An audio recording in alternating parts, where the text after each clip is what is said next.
选择优费的原因很简单 ，DIY 友好，安装不复杂，而且不用订阅费。今天先从门铃开始，安装步骤跟润稍有不同。我们先清理一下盒子里的物品，核对一下清单。第一步，先把门铃接上电，再按 App 的引导把设备添加进去。先选添加设备，再选添加门铃。第二步，记得断电。如果你不知道关哪个，可以直接把最上面的总闸关掉，最安全。断电后，门铃就没有声音啦。第三步，找到旧门铃的叮咚盒子，打开盖子后，你会看到两个端子 Trans 和 From， 用优费附带的跳线把这两个端子连接上，以保证视频门铃有稳定的电源。第四步，我们拧松螺丝，拆掉旧的门铃。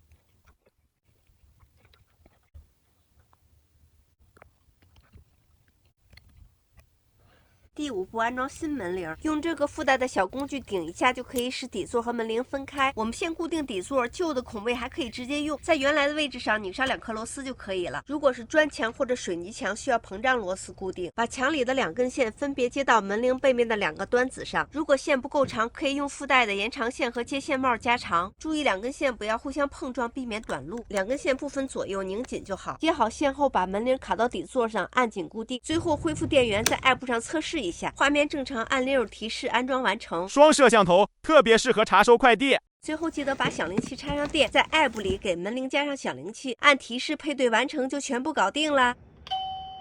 下一次是看摄像头还是中控？留言给我哦。